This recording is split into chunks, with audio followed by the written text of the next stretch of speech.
still about use of force or non-use of force. And I think this is one of the major issues as we try to bridge really what is mentally governing international relations with the 19th century mode of thinking, but at the same time with technology fast ahead of us in the curve. That, I think, will be a major problem. That's a very interesting perspective. Fred Kemp, your assessment. So my mentor on issues of world order is Henry Kissinger, so I'll try to channel him, and forgive me, Dr. Kissinger. But his answer would be, what do you mean no new world order? We have not had a world order yet. What we've had is we've had a Western order that was imposed on the world. And so the first world order in modern times, or somewhat modern times, was 4 centuries ago with the Treaty of Westphalia, ending a century of conflict, the 30 Years' War. And it wasn't a great moral thrust, it was just recognizing the world as it was. If you look at what we're trying to create right now, we're, I would say, at an inflection point in history, as important as the end of World War I, where we got the effort at world order tragically wrong.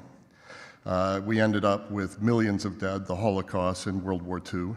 After World War II, we got more right than wrong with the creation of the International Liberal Order and the United Nations and the Bretton Woods system and the European Coal and Steel Community, NATO, etc.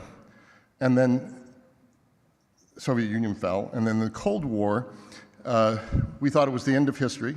And we thought that everyone could fit into this system that had been created. And it worked for a while, but not everybody came into it. But China grew. China certainly took full advantage of being part of the global system. Russia did not. Russia became more of an outlier. And I think where we are now, and this gets to your question, Becky, of a new world order, is it can go in 2 directions with the war in Ukraine now being a decisive element. Either the jungle is back, as the historian Bob Kagan talks, and that we can go into a darker era, or we could go into an era, because of the advances of science, advances of technology, that could be one of the most prosperous, promising, progressive, enlightened, moderate, modern eras that we've ever faced. And I think we're in a moment where that's being decided, and I think the importance of the Ukraine issue is that it's a fulcrum for this, and how the world manages this and comes out of this is going to have far-reaching consequences that go beyond Ukraine. Thank you. Pippa, the US president, and I steal a line from the Washington Post here, their national columnist who is a terrific writer. The US president has framed the tension of this moment as pitting democracy versus autocracy. That is a controversial position coming as it does from the US president. Do you agree? And how does that framing fit into our wider discussion today? Well, I think the word framing is correct. I wrote a piece in late October saying we're already in World War III.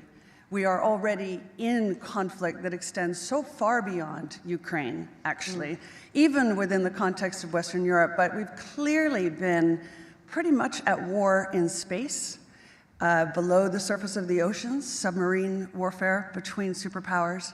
I wouldn't even say that this has been happening for at least 4 years, and it's spilled over into public view on the ground. But we don't frame it that way. Also, this idea that it's one kind of political organization system versus another, but really it looks to me like old-fashioned superpower conflicts. Where I'm very optimistic, and I agree with you about how to frame the future, what I see as someone involved in technology, someone involved with entrepreneurs and advising governments, I see a future where we genuinely have ubiquity and not scarcity. I see a future where the internet is available for free for everyone in the most remote locations on the planet, for example. And that means the location of power is going to shift. And I see, as a person in financial markets, decentralization of power structures everywhere, in finance, in political power.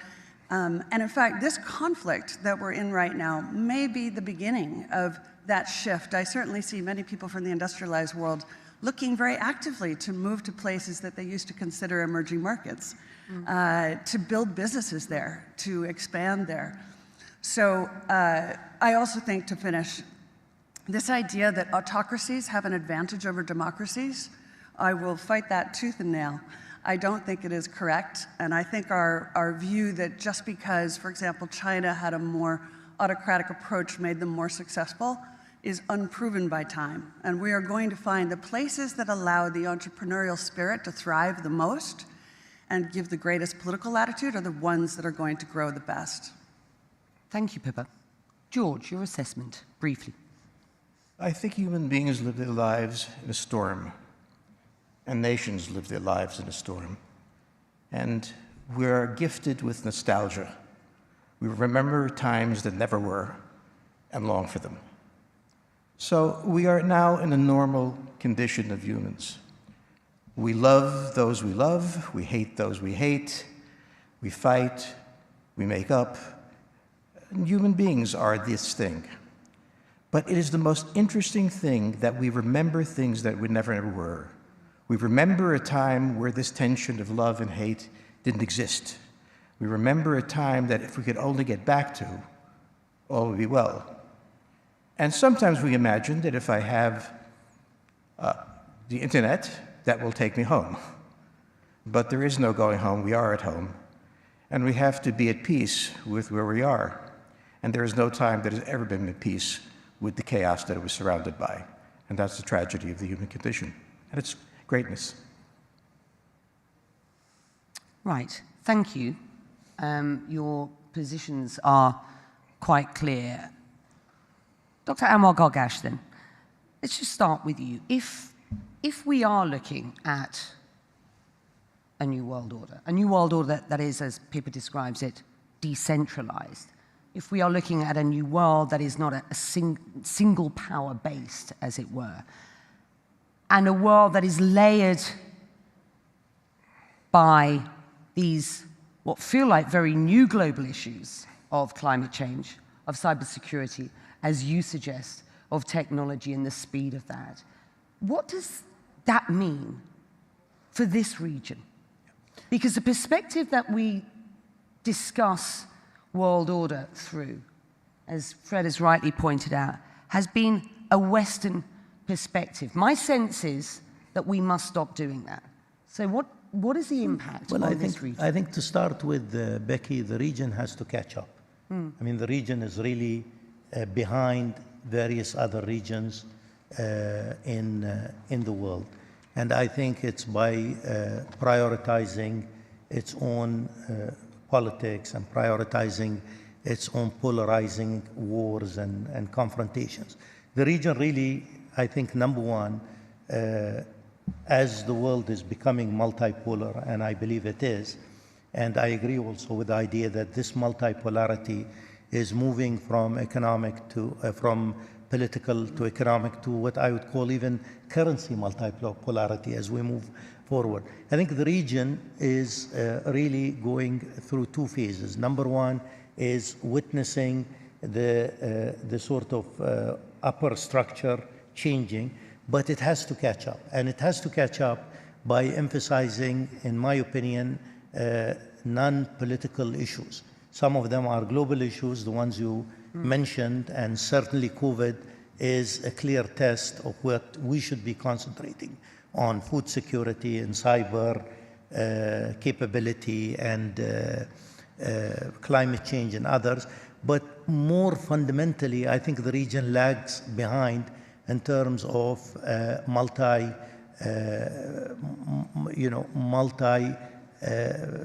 projects of integration, economic integration, etc. I mean, if you just look at the GCC, for example, the GCC has never really been a big success when it comes to political direction. It has had varied views there, but it's been a huge success really in creating what I would call a common market. So I think the region needs to catch up before it actually becomes a major player. Otherwise, it will be very much subservient to this multipolarity that we're talking about. And I want to come back to you for a sense from you, which I think would be extremely useful for this audience, as to what is going on behind the scenes here. When I say behind the scenes, it's very visible that there is enormous change in this region. Witness the meeting in the Negev Desert, the summit attended by the foreign minister here, His Highness Sheikh Abdullah bin Zayed, 4 Arab foreign ministers meeting in the Negev Desert with the Israelis. I mean, if you told me that that was going to happen 3 years ago, 2 years ago, even a couple of weeks ago, I think I'd have still been surprised by that. So I do want to get, because I think that's very important, we get your perspective as to what is going on behind the scenes. But thank you, Fred. This sense that you, and you certainly see this here, that we are in a pivot with foreign policy to a policy that fundamentally and clearly serves economic needs, geopolitics to geoeconomics, as Dr. Anwar has suggested, I think is certainly an extremely important driver of what is going on today. But your sense, I want to get a sense of if where we're at and the impact that this will have on global policy going forward and how this world is run. The impact of the economics of it all. Well, first of all, let's take a look at what makes up world orders. World orders are that a group of countries across the world agree to a set of rules, and they agree to play by them. The second is there's a balance of power so that no power feels that it can subjugate a neighbor. That's what we've lost in Russia. There wasn't a balance of power. Europe decided the age of military power is over. And so Russia is attempting to subjugate Ukraine. But then the third part of this is a consensus that everyone accepts this. It's almost too utopian to come about. And so what's emerging right now, which I think is a danger, is a Chinese-centered order and a US-centered order, and that we're breaking down again. And that's not a healthy outcome. It's not the outcome we want. But that gets to the economics, and that's what I wanted to touch on, because the economics are that China, I think in 2016-17, invested $53 billion in the United States. Last year, $1 billion. So there's already a decoupling. There's already a breaking down. And the question is, how does this play out right now? And so I think you're going to see, in an economic sense, you're going to see these two worlds, but it's not going to be that neat. I think you're going to see the evolution of regional organizations, and regional, because it's so hard to create a world order, I think you're going to see regional orders spring up. And then you have links between regional orders, but they will be very much guided by economic interests, social interests, and also security interests. You see things like the Quad, like the Abraham Accords, so ad hoc, not inflexible alliances, and that seems to me what's emerging at the moment. Should countries' governments be forced to make a choice, to take a side at this point, Pippa? I mean, certainly, again, this is a big narrative here. This is this struggle by two great powers. I use the term great loosely to a certain extent, but two great powers, and others being forced to take a choice. I think this speaks to this kind of emergence of these regional powers and the emergence of the middle powers here, because we're hearing, quite frankly, don't force us into a corner here. Are they right? Well, it may be a bit late for that. I remember talking to an Australian diplomat at one point about this break between the US and China, and said, both sides are going to say, whose team are you on? And he said, our job is to make sure the question never arises. But the question has arisen. And so I think we have to go deeper. And it's not about the US versus China. It's about what underpins a world order is always the financial system. I was very privileged. My father was an advisor to Nixon when they came off the gold standard in '71. And so I was brought up with a kind of inside view of how very important the financial structure is to absolutely everything else. And what we're seeing in the world today, I think, is we are on the brink of a dramatic change where we are about to, and I'll say this boldly, we're about to abandon the traditional system of money and accounting and introduce a new one. And the new one, the new accounting, is what we call blockchain. It means digital. It means having an almost perfect record of every single transaction that happens in the economy, which will give us far greater clarity over what's going on. It also raises huge dangers in terms of the balance of power between states and citizens. In my opinion, we're going to need a digital constitution of human rights if we're going to have digital money. But also, this new money will be sovereign in nature. Most people think that digital money is crypto and private, but what I see are superpowers introducing digital currency. The Chinese were the first. The US is on the brink, I think, of moving in the same direction. The Europeans have committed to that as well. And the question is, will that new system of digital money and digital accounting accommodate the competing needs of the citizens of all these locations so that every human being has a chance to have a better life? Because that's the only measure of whether a world order really serves. George, what do you believe the biggest shift will be? Well, there's always a major shift in great powers. The world in 1945 was defined in a certain way. In 1991, the Soviet Union collapsed. Maastricht was written. The Japanese economic miracle turned out to be such a miracle, and so on. So in 1991, we had a change. We are now having another change. The first, we are discovering that Russia is not a great power. Economically, it lags behind South Korea. Militarily, it has shown itself not to be significant. It is a nuclear power. We've also seen that in China, although it has had a magnificent run for 40 years, has now entered a period of economic dysfunction. Its economy, its financial system and such has to be restructured. These restructurings aren't easy, and they are never come without political problems. So it's a great power, but how it plays out the game is another question. But one thing we've discovered, I think, in this crisis, the enormous power of the United States, which has been forgotten. But the way the Americans were able to use the dollar as a weapon to put the Russians on defensive, the manner in which the United States was able to rally NATO to this common cause, I mean, when we look at the way we thought of the world a while ago, it's different now. No, and that and you're making a very good point. I guess that begs the question: how long does that last? Oh, not very long. No, I mean, look, also begs the question. So go on. When 1945 went to 1999. 1999 went to this point, if this is a transitory point. And every 20, 30, 40 years, we have a transition in the world. And that should not be unexpected. We're a dynamic people, and we will change the way we live, and the system will change, and we will have to align ourselves with it. You made a point about, the US, and I'm not sure if you actually used the term, forgive me if I'm putting words in your mouth, but has weaponized the dollar to a certain extent, or has used the dollar. You've seen the power of the dollar at a time when, as Pippa rightly points out, should we be looking at the sort of the fiat that we have used over the past X amount of years as anything like useful going forward, or is that redundant? And if it is, as yet, still not redundant, is it the dollar or is it the Chinese currency?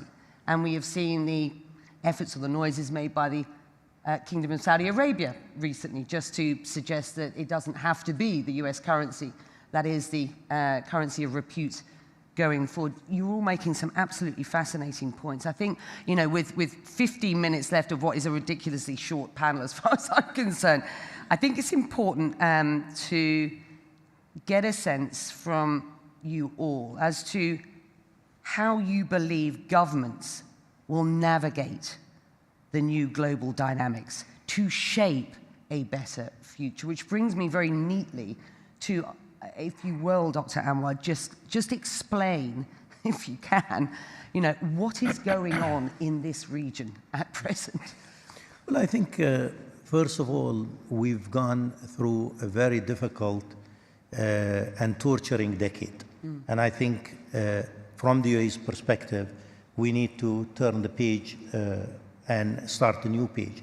And that new page is basically reaching out to various friends, of course, but adversaries also, and to make sure that we rebuild these bridges. We're not going to agree with everything they want to do, etc. And the Middle East really, going back to the Najaf summit, the Middle East is not really only about Iran, and the Middle East is not only about Israel. Because you could be confused by that. Yeah, you could be confused. You could be confused, and I think our whole intention is to find a way of functionally working with Iran. Our whole intention is to make sure that there is an agenda of stability and prosperity in the region that includes Iran and others. But I think the other also important element that you should not, be blindsided by, energy is coming back as a major component of many of the Middle Eastern and indeed world discussion. What people thought was the death of carbon energy, of fossil fuels, etc., is, I think, a little bit premature. And I think you're seeing that also coming out in many of these discussions. I want to come back to the whole issue of this issue between democracy and authoritarianism. I think that this sort of binary is, from our perspective, is not the one we see. I think there are so many shades in between, and I think, for example, in COVID, it was really government efficacy that really identified who did well and who didn't do well. But I believe that you do ultimately need, perhaps in the middle between these two, you need something called governance. I think if every democratic attempt in the Arab world has turned ideological or tribal, so I'm not sure that this is really something that we can actually, work out very successfully here. But we do need governance. And governance, of course, includes a lot of components that are there. And I think this is perhaps the middle between the two binaries that you mentioned. Fred. Yeah, and Becky, I think I can pick up on Dr. Gargash because I agree with him completely that in a way, it's a false narrative. The issue is government effectiveness and whether the people consider the government to be legitimate. Democracy is one way to achieve that. There are other ways to achieve it. And the legitimacy is gained by governments that can deliver the goods, effectiveness to their people, can deliver freedom, which people want, so ensure human rights, ensure freedom, but at the same time ensure order, ensure safety, ensure health care. And I think this new era of technological change going faster all the time, whether it's quantum computing or artificial intelligence or bioengineering, these technologies are morally neutral. And so the technologies can be used to enlighten, they can be used to deliver government services better, they can be used to repress, they can be used to surveil in a way that would be unhealthy. And so I think, to me, that's really important. I'm going to say just one other brief thing on sanctions, because I wanted to say this. The dollar, everyone's been predicting the demise of the dollar for a long time, and I think it has a long tail. But if you overuse sanctions, more and more people will try to find a way around them. But Putin, since 2014, moved as far away as he could from the dollar in the US, and still the G7 froze, for the first time in history, the assets of a central bank, a G20 central bank. It wasn't because the US did it, it's because the G7 did it, without the US and Europe together. And so I think it's really going to be a coalition of factors that will sort of decide whether or not one punishes. But I do think the dollar will last for a while yet, but it's not going to be America alone. It's not going to be America first. It's got to be America with others, and that's the only way, with our relative size and weight and GDP reducing, that the United States will indeed have influence in the world if the country just becomes much cleverer in building coalitions and working together with partnerships. Pippa. So I find it very difficult to talk about the world order that we're coming into, given how very tenuous and unstable the current environment is. In my lifetime, this is the second time that I have seen the superpowers actually threaten the possibility of nuclear war. It's almost unimaginable to anyone who doesn't remember from last time, who isn't old enough. It's unimaginable from 3 months ago, quite frankly. The nature of this conflict that's currently underway, I think, is so deeply misunderstood, not framed properly. As a small example, I think the way the Russian side sees this conflict, if you were to take a map of Europe, it would start in Norway and move down through Kaliningrad, through the Slovakia Gap, into Belarus, down the border of Ukraine, to Odessa, to the Russian fleet in the Mediterranean, into Libya, Egypt, where there's already enormous Russian presence. By the way, one side story, we've been privatizing militia for some years, and we have private armies, both on the American side and the Russian side, that now are fighting all the way down to the southern tip of Africa. That is a very different view than this is just Ukraine. And so getting a grip on what is the actual nature of this argument and where is it occurring? George, we were talking earlier because George is writing a book on space warfare. And I was saying we've had so many incidents between the Chinese and the Americans, the Russians and the Americans, destroying satellites, creating debris fields to try to mess up the other side's satellite capability. Every one of us depends on these satellites to conduct our daily life. But we have outright conflict happening in that space. So when we ask, what is the new world order going to look like? The answer is so much depends on how we handle what's happening now, which we can't even agree upon. Just one last thing, because it's so essential to this region, is the extraordinary hit to the supply chain of food. And I think we cannot leave this event without speaking about the need to prepare now to prevent a catastrophe. Because the loss of the fertilizers from both Russia and Belarus, the enormous increase in the oil price, which directly hits farmers around the world, already has caused a jump in the wheat price, which is the single most important foodstuff for this region. And last time we saw this, that was a major contributing factor to the Arab Spring. So now is the time to think through how will we solve this? And that will be part of the answer of what will the new order work like. George, I'd love to get your thoughts on what's going on away from Mother Earth, as it were. And I know that we're very much looking forward to the book that you're writing about space warfare. But I do want to just pick up on one thing, because I think it's important that you said just earlier on, you talked to or alluded to, pointed out that there has been this coming together of the West over the invasion of Ukraine. And we are talking there, by the way, about 27 countries of the, 192 odd countries that there are in the world. And as much as we saw the sort of, agreement to condemn what was going on by 140 countries at the UN, this is a non-binding agreement. We've got 27 countries ultimately who have unified. That's their position. It is not necessarily the position of many other countries in the world. But as we see those Western governments looking to navigate what is this new dynamic in what is a bunch of new global sort of dynamics to shape, I guess, a better future, that must be the intention. So what do we make of the end of the speech by President Biden in Warsaw the other day, when, and this has been walked back, of course, by the White House, but I think it's important to just pursue this.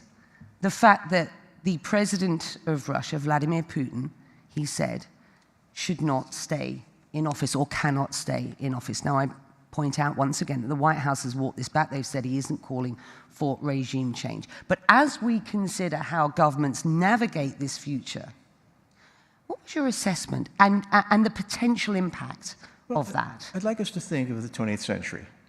It was a constantly dangerous century. Whenever some peace broke out, danger lurked. We're in the same position.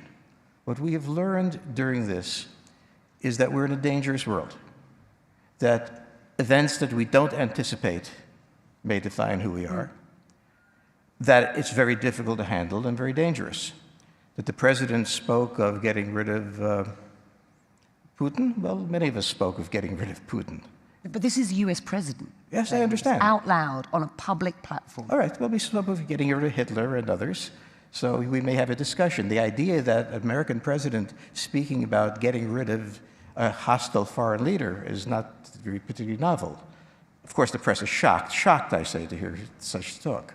That's not the important thing. The important thing to understand is that the period in which we thought it was no longer dangerous has turned out to be false. That these dangers are there. And when I talk about space, space is going to be a realm of warfare because everything is a realm of warfare. It's also the realm of security. So what we really have to understand is that the 20th century's end didn't end danger. That's still there. And the really shocking thing was not that Biden said this about Putin. It's the degree to which there's disbelief that this is happening, as if this hasn't happened before. And that disbelief is dangerous because that means nations are not prepared. So, Otto von Bismarck said, the art of diplomacy is about giving others ladders to climb down from untenable positions. And I fear that the current position of the United States is very much, we can win this, as opposed to we need to find an off-ramp. We need to find an exit. We need to get back to a negotiating table. We may have disagreements, but resolving them in a battlefield is not the right way to do it. And we may have forgotten that art of diplomacy. Fred. Well, revealing my bias, I'm wearing the Ukrainian colors. Biden's speech, the unfortunate thing about what he said about Putin was that it detracted from a speech that is one of the most brilliant speeches, maybe the most important speech of his lifetime. And it really put the Ukraine situation in a broader, in a world order sort of framework, what we're talking about today. And he did it absolutely brilliantly. And he talked about how the darkest periods of history can produce the most progress. He quoted the Polish Pope John Paul II on "Do not be afraid" at the beginning of the end of repression in Poland and the beginning of a road to democracy. And so I think that was exciting. I've known Senator Biden, Vice President Biden for a long time.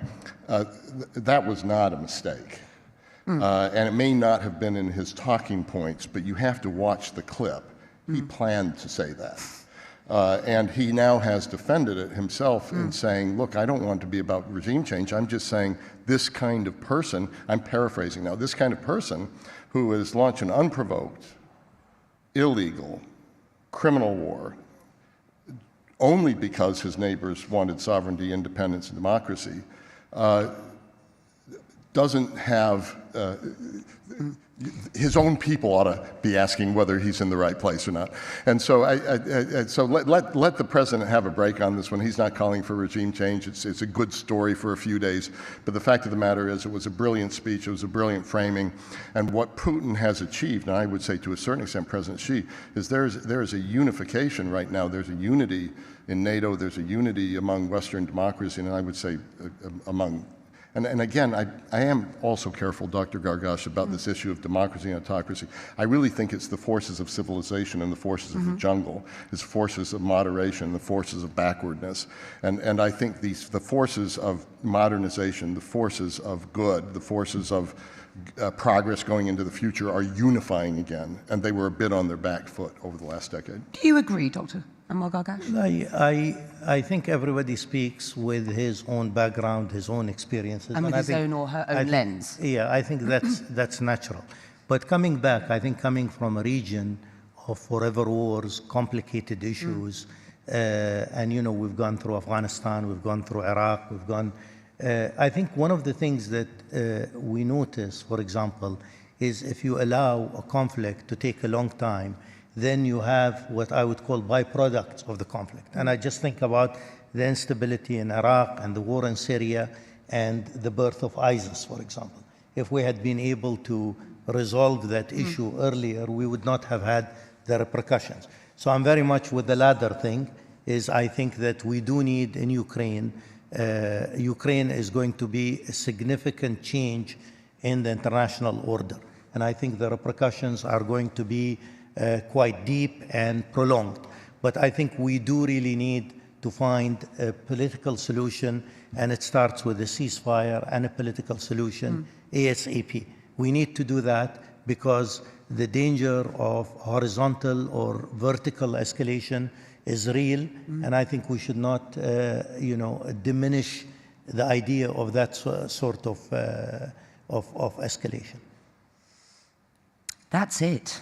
I'm sorry.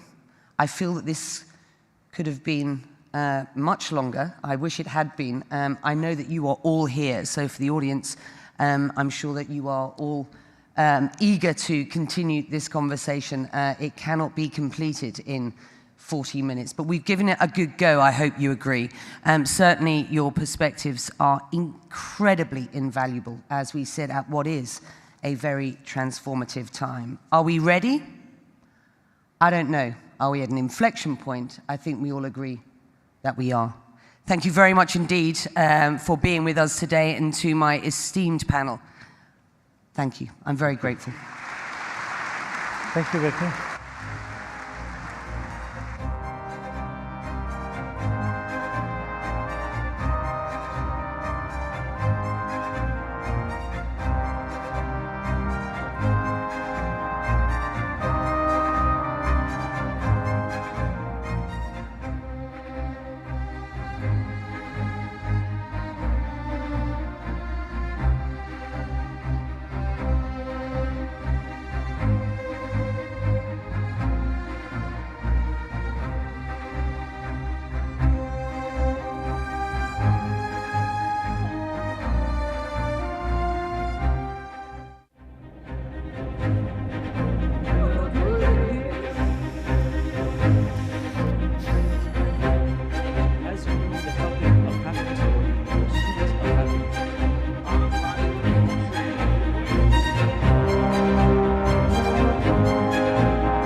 Prince Abdulaziz, the Minister of Energy from Saudi Arabia. We're also joined by His Excellency Masroor Barzani. He is the Prime Minister of the KRG, and of course His Excellency Suhail Al-Mazroui, the Minister of Energy right here in the UAE. Gentlemen, welcome, and thank you so much for taking part in a dialogue which frankly is at the forefront of so many conversations that we're having on CNBC today.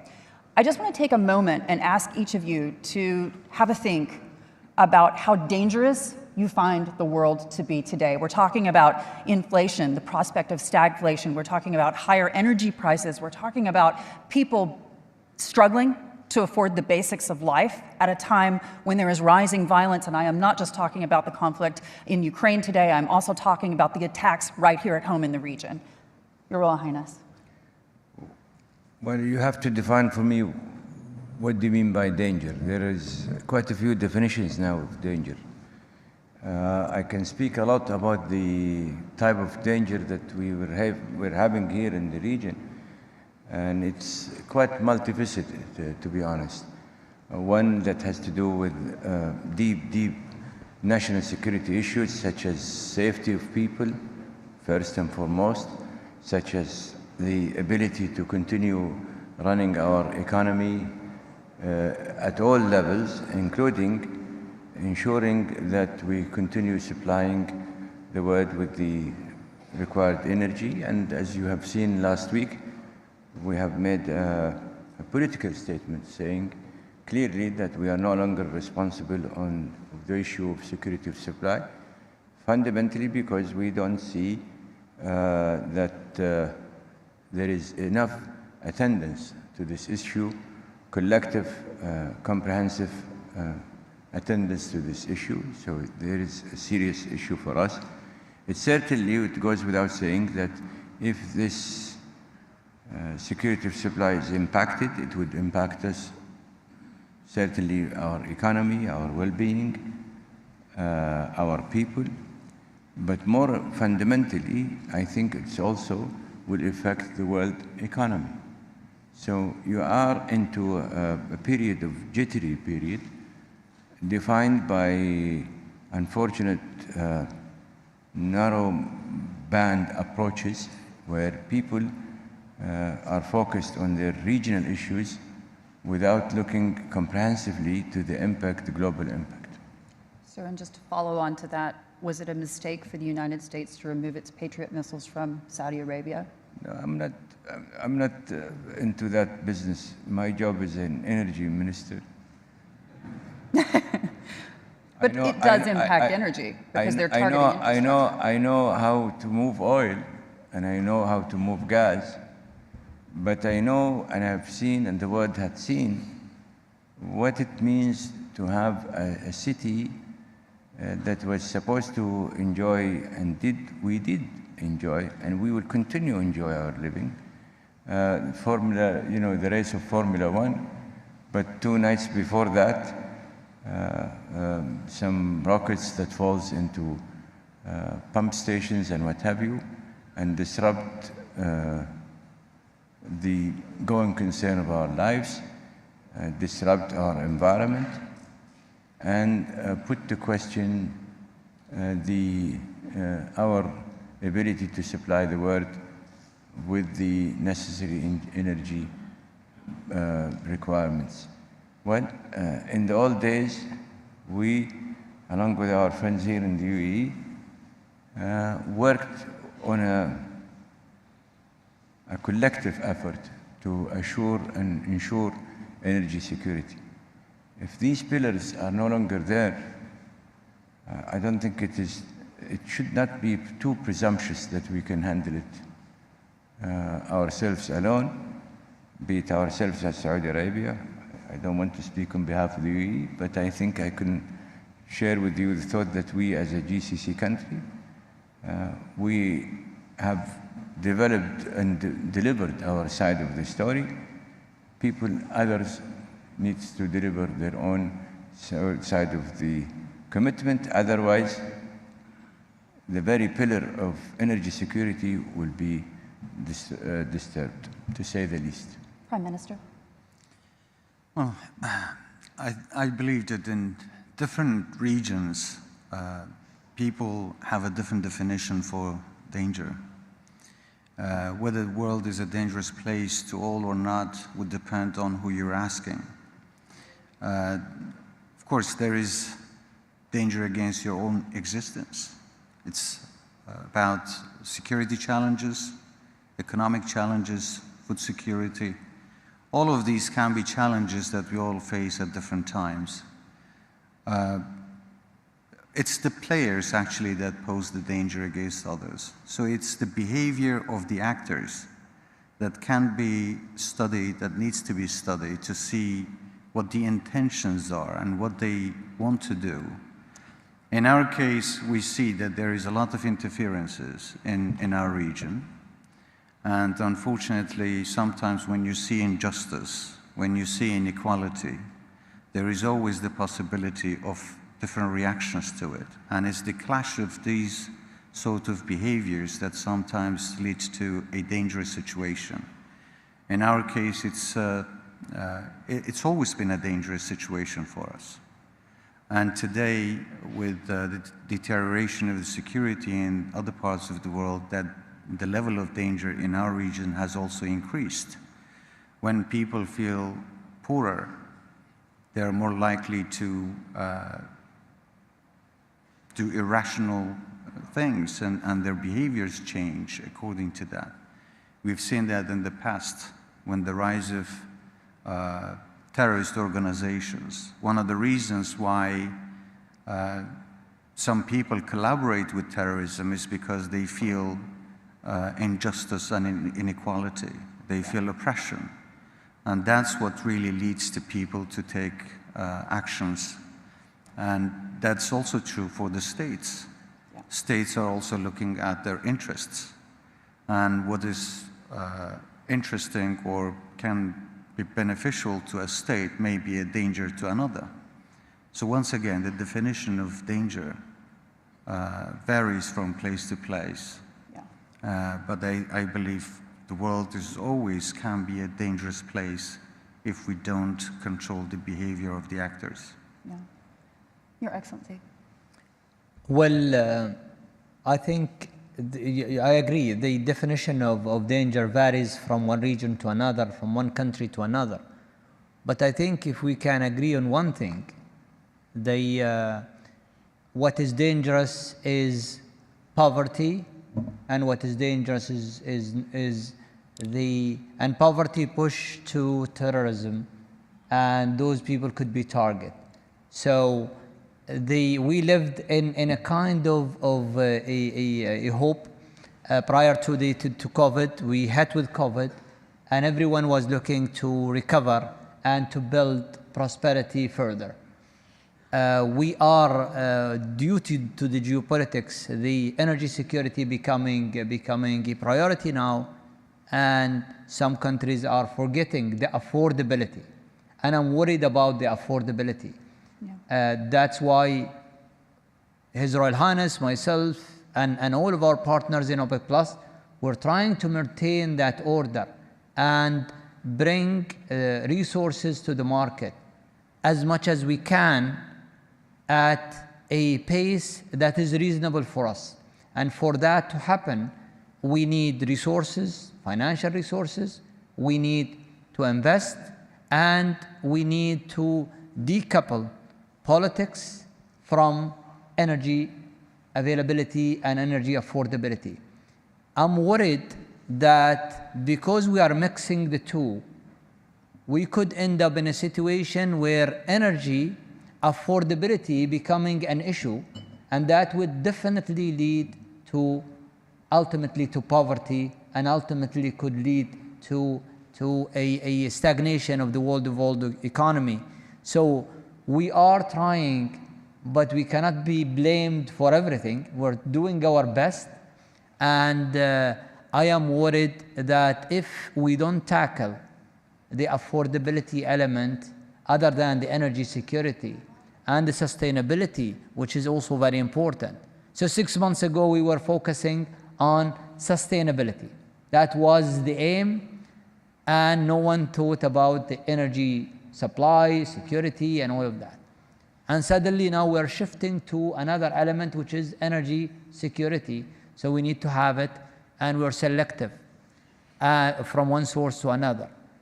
And I am sure the next is going to be energy affordability and resources in that sense, because food security is becoming an issue, and industrial commodities or minerals are becoming an issue as well.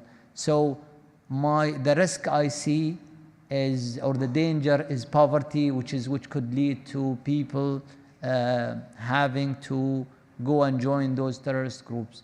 And we are one of those regions that got attacked by terrorist organizations and terrorist groups, and that needs to stop as well if we are going to be committed to develop more resources in the future. Your Royal Highness, yesterday when I was sitting in an exclusive interview with His Excellency Al-Masroui, he told me that Russia is an important part of the OPEC Plus alliance. It is the plus in OPEC Plus, and that they will remain a part of the alliance. I don't think I just want people to pause and think of the last 2 years and ask this question. If it wasn't for OPEC Plus, what would have happened to energy security, energy sustainability, and energy market stability?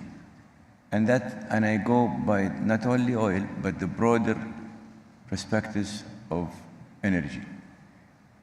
So I'm not going to be attending for what Russia may do or do not, but Russia is a country that produces roughly 10-something million barrels a day, which is almost 10% of what the world is consuming.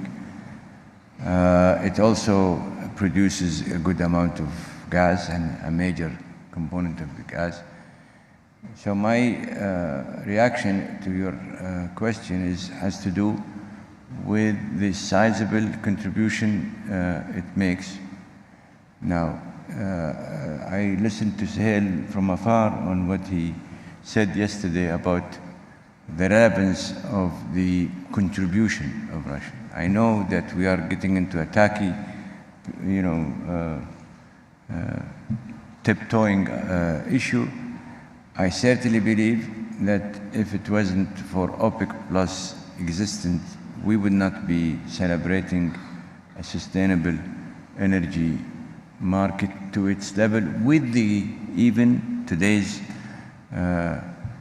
volatility, because volatility would have been even worse. If OPEC Plus were not together. Were not together and did not exist and did not attend to the market. Again, let's not forget that April 2020, we had a negative prices. And if it wasn't for OPEC Plus existing, that negative prices could have stayed with us for a few more months. I don't know, until so many people would be ouching and ouching and ouching until more and more barrels will be out of the market. And as you have seen, some of these barrels that went out of the market did not come back. And there are people, serious people, that they would like to bring more barrels, but the barrels are not coming because the storyline. Sorry, if I can take some more time. My great friend Sultan and we were in Glasgow. He was kind enough to be with me that day when I made my speech. I'm not going to, bet on people's memory that they probably would forget. You could find it, you could see it. In Glasgow, I made a speech. The last paragraph of that speech, I enumerated 3 things.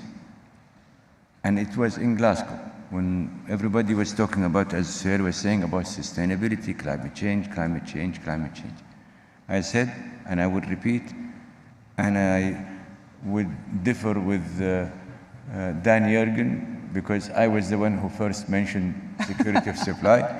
At that meeting, I said, the pillars of what we do should be energy security. Second, economic sustainability and growth and prosperity.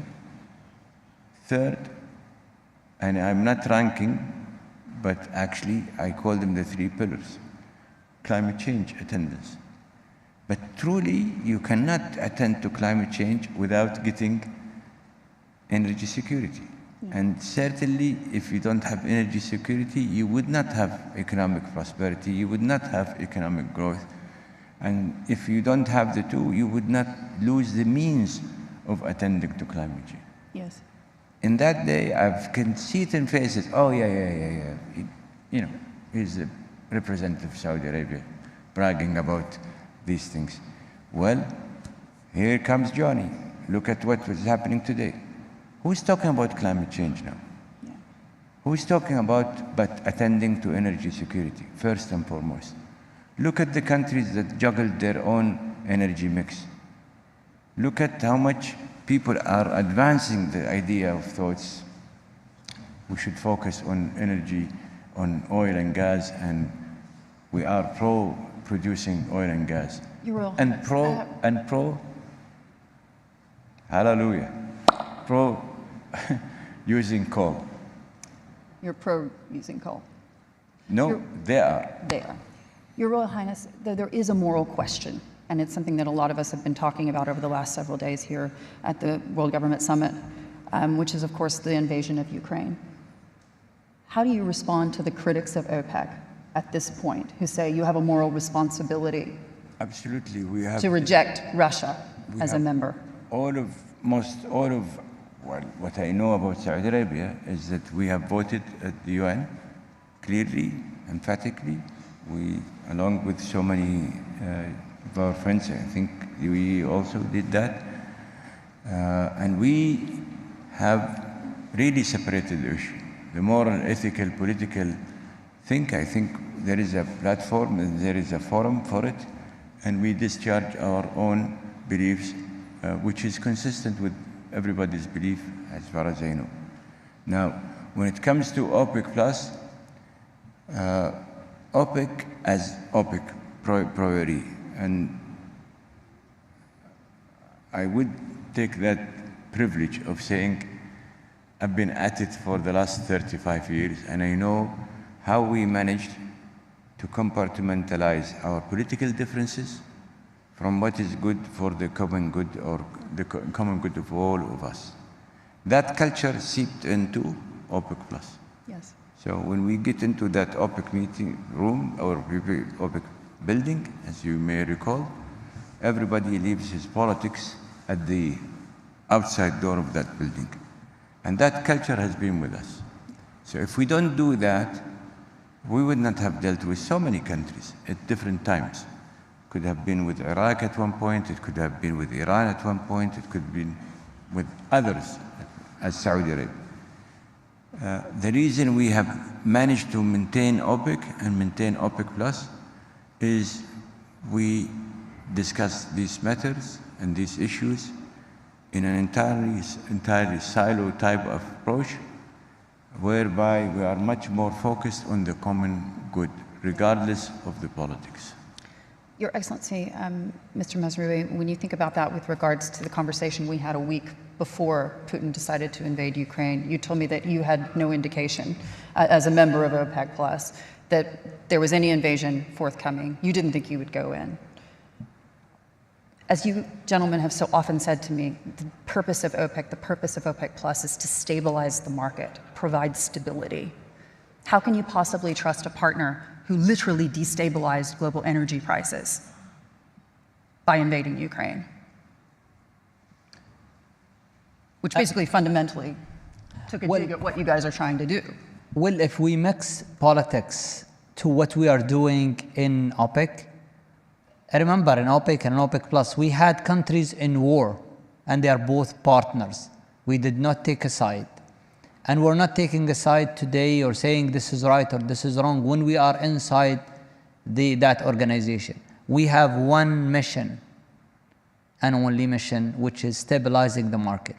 So we cannot be politicizing or bringing politics into the organization and having that debate.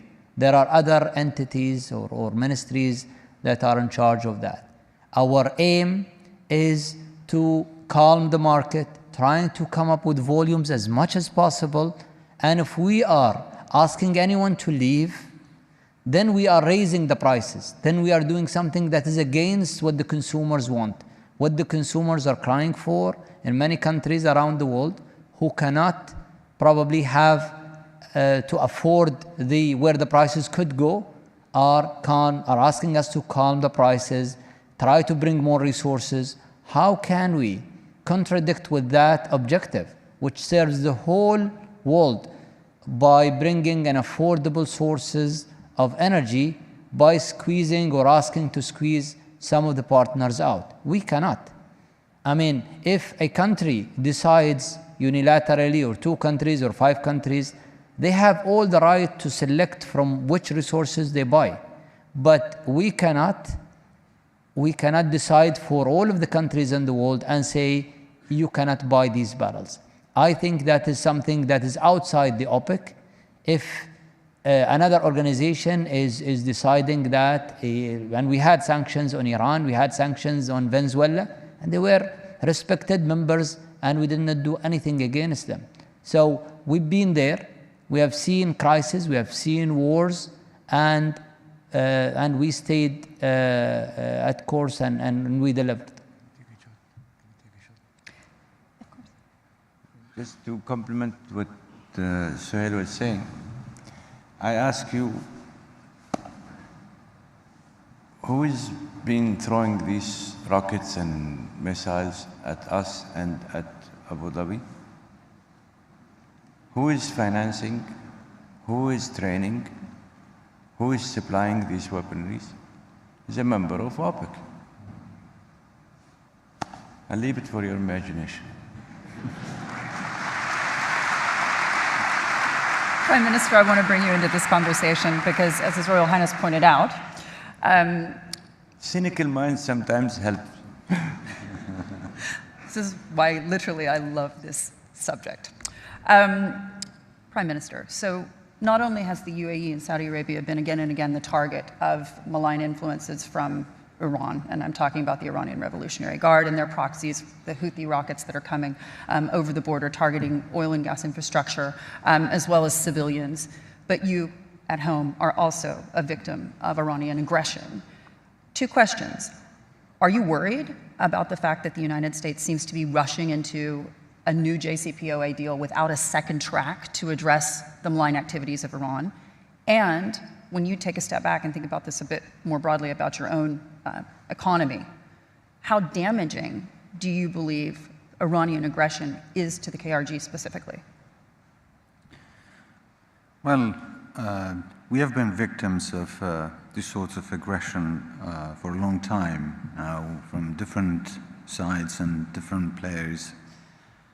This time, the rocket attacks against Erbil was unjustified. The allegations were baseless. And you're talking about the accusation that Israelis were in that building, yes, or that they were part of the conversations? Well, that's what they say. I mean, basically, they attacked the residence of a private citizen, a businessman. And then, to justify their action, they were saying that they had hit the base of Israelis, which is not true. I mean, this is a But Israelis are part of the dialogue, or not? Absolutely not. I mean, they have nothing to do with this. They launched these attacks against us in that area, but again, they had to justify it to the international community, and we called for an international investigation. We called on the Iraqi federal government and the parliament, and also even invited the Iranians to visit the site and find for themselves that if their claims has any truth to it. Of course, it is, I mean, it's absolutely baseless. But we understand that this is a pressure on us as we are moving forward to form the new government in Iraq. The formation of the government has not been the way that they wanted. So this is a political pressure on the members of the alliance to basically withdraw from the alliance and to let them increase or at least maintain their influence that they have enjoyed throughout these years in Iraq. So basically one of the reasons for these attacks is to give us a warning, and also to go back to the energy. We are one of the regions that are flourishing and are trying to become a main player in providing energy, not just to the region, but hopefully to Europe and to the rest of the world, as we are discovering more oil and gas fields, and we are trying to develop those areas. I mean, this is something that may not be in the interest of the Iranians in this case. So that may also be another reason. But we are trying our best to fill some of the gaps that some of the, that this war has left behind in the world. As in my speech yesterday, I also said that we are trying to at least provide some of the shortages that exist in the world. Now, the question is, are we allowed to go and do that? Yeah. Because again, we see that not only the rockets are trying to stop us, but there are also institutions that have been manipulated. And you're talking about the government in Baghdad, you're talking Yes. about the court. Yes, that have been manipulated, and they're trying to stop us from doing what we think would be in the best interest of our region and the rest of Iraq and also the world. Do you believe that there's any progress you can make on that oil and gas law, given the current context? Yes, we are negotiating with the federal government. We are negotiating with the Ministry of Oil, and we are insisting that we need to preserve our constitutional rights. The Constitution stipulates and tells us exactly what our rights are and how we should act, and also the Iraqi government knows that. So this is really, it has nothing to do with the Constitution or with the legality of the process. It's a political decision made by political appointees to basically put pressure on us at this stage. It's tough for you, though, because when you talk to international investors, you've not only got this problem with Baghdad, but at the end of the day, you're also severely in debt. Your pipeline's 60% owned by Rosneft, the Russians. And you've got to wonder if that legal battle is going to be resolved in the near to medium term. It's a tough sell when the government in Baghdad is saying you're exporting oil and gas illegally. Well, how do you make that case to the investor? First of all, we have to be careful about who is saying we are selling oil illegally. We have a constitution that our rights are very clearly shown in the Constitution, so we know exactly what we can do and we can't do. And then we have a law that was passed by our parliament in 2007, whereas the federal government does not have a hydrocarbon law and still refers to the law that's in 1976 from the previous regime. Iraq changed from a central government to a federal government, but the law hasn't changed. Yeah. We have a new constitution. The constitution calls for a hydrocarbon law. In 2007, again, we tried to pass that law at the federal level. It was, once again, the federal government that did not go ahead and pass the law in the parliament. So a lawless institution, disregarding the Constitution, making decisions on an entity that has acted according to the Constitution and has a law. So who is illegal? An illegal, unconstitutional institution is making decisions on us that are absolutely constitutional and lawful. And in this case, we have also taken this interpretation to international lawyers and courts, and they have already decided that what the KRG is doing is absolutely constitutional and there is nothing illegal about it. We have given assurances to our trading partners, to the IOCs that are operating in Kurdistan, that Kurdistan will remain committed to honor the contracts that we have with all our partners. Your Excellency, Mr. Mazrui, when you think about the volatility that we've seen in oil prices over the last several weeks since the invasion of Ukraine, can you give us a sense of where you see the market headed? Are we going to continue to see these massive price fluctuations? It's very difficult to predict because there are many unknowns. Among them is the GCPA and the discussion with Iran, and when Iran is going to come to the market and what volumes would they bring, in addition to the uncertainty of how many more barrels we will lose from the group because there is a decline and no one is investing. So unless we have a promotion for investments in the hydrocarbon in many of those member countries and others, including the shale oil producers, unless we have that clarity and we get those resources in place, I think it's always going to be uncertain. What His Royal Highness and myself been warning about for years and years now of lack of investment is very relevant today, and it's going to catch up with us down the road. So we need, in my view, to incentivize investments. We in the United Arab Emirates are putting investments in place, and we will raise the capacity, and that's the production capacity of the country, to the 5 billion barrels, because we believe in the future more barrels will be needed. And we don't see many other countries than us and Saudi Arabia and very few who are putting those resources as countries. The issue that I see as well, the IOCs are not as interested as they used to be in developing more resources. Yeah. And that is driven by the sustainability wave that we had 6 months ago, that made many of the boards of the shareholders of those IOCs telling them limit or decrease your investments in the hydrocarbon. And that is, to tell you the truth, troublesome, because that is not going to put enough resources. Even if all of our countries invest, we need sustainable investments. We believe that there will be growth on demand. We are seeing it. We've been told otherwise, but what they told the world did not happen. They said we will be plateauing, and yes, the current prices are also, and that's a good thing, they are incentivizing more investments in renewable energy, and we're doing that as well.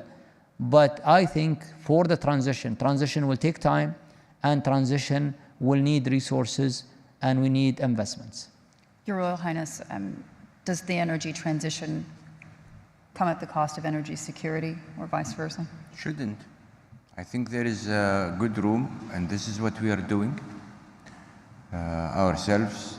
I think probably without being too unkind to others, but you could see us, you could see UAE as probably the two good models that are trying to do all of the above. We're very much focused, for example, on, some friend of mine called me somewhere in April 2020, and he said, "Are you guys serious at net zero, at prices at below zero? You have made a statement of investing to create another 1 million barrels?"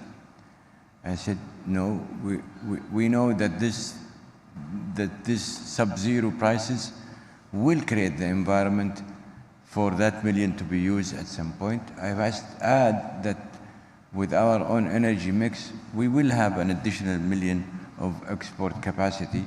So actually, to the world, it will be roughly 2 million.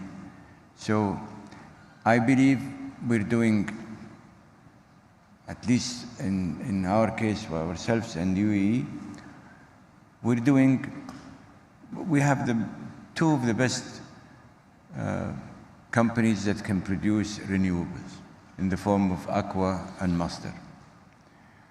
We are all engaged in carbon sequestration. As Saudi Arabia, we have been, in fact, we are a founding member of the Net Zero Forum with the US and Canada and UAE and Norway and Qatar. We have plugged ourselves in the methane initiative. You know why? Because we know that we have a better record, than many other countries, including the US, Canada, with the exception of Norway. And I kept telling their minister that Vikings were coming, because the Bedouin will come and will take over that. So we have committed ourselves to a net zero 2060, and with technology support and the evolution of technology and the cooperation with everybody in technology development. And again, I have to stress it, we did not put that commitment with a price tag or price support or financing or anything. We were seeking only technological cooperation in delivering us. We have not lost our focus even today with all what is going on. It's cumbersome, it's tough, it's rough, but we can never lose our sight for our future. So what we are doing ourselves is doing both. Attend to this crisis and maintain our course, that will deliver us. What we want from the world or our neighborhood, or our colleagues in our neighborhoods, come to this country, come to Saudi Arabia, come to the other parts of the GCC country. See how much we're doing in converting our countries to countries of joy, hope, and prosperity. Copy what we have been successful with. Avoid the lesson that we learned from our failures. But honestly, we don't want to be handicapped, because we have a duty to this generation and the generations to come, that as we have enjoyed our life, we owe it to those generations to come, that we, again, their inheritance would be secure, safe, prosperous countries. Gentlemen, we're out of time, but I do have one final question to pose to each of you. This is an international audience. There are some very interesting people coming from the West, certainly from the United States. I'd like to ask each of you to tell me and tell this audience what it is that you would like to see from the United States. Your Excellency, Mr. Masroui. Well, United States is a very important partner for all of us, and we are very proud of the relationship. I think what we need is pragmatism. We need to look at the objective of the energy and what we are asking for, not to tell us do this or do that. We are expert in our field, and we have been doing it for a very long time, and we've been successful. So we need their understanding that what we are doing is to the benefit of the consumers, to the benefit of the consumers in the United States, and to the benefits of the consumers worldwide. We're trying to balance the market, and it's not an easy job. We're not the only producers in the world, and when we say this is the right way to do it, we know it from experience. So trust us. Prime Minister. Well, U.S. is a great friend. They have been supporting us throughout these years. We would like them to continue supporting us. And of course, we do support any peace initiative anywhere in the world, but we don't want peace with someone to be on the expense of the stability and the security of someone else. We hope that the United States understands that they have many friends here in the Middle East, but the relationship has to be based on mutual respects and maintenance of the values and interests that serve both sides. Your Royal Highness. You want my personal opinion, or? What would you give me? Very simple. I missed my good friends all over the US. Looking forward to seeing them sometime, if we can have a period of peace and tranquility where I could go and float around New York, Houston, and Washington. I have a lot of good friends. I just want to remind everybody of a history of 80 years of really doing everything to the book on what we can do to be the provider of sustainable energy. And people need not to forget the past, because we could regenerate the future if the pillars of the past can stay with us for the future. There's an argument that could be made that the Biden administration has abandoned Saudi Arabia. Do you agree?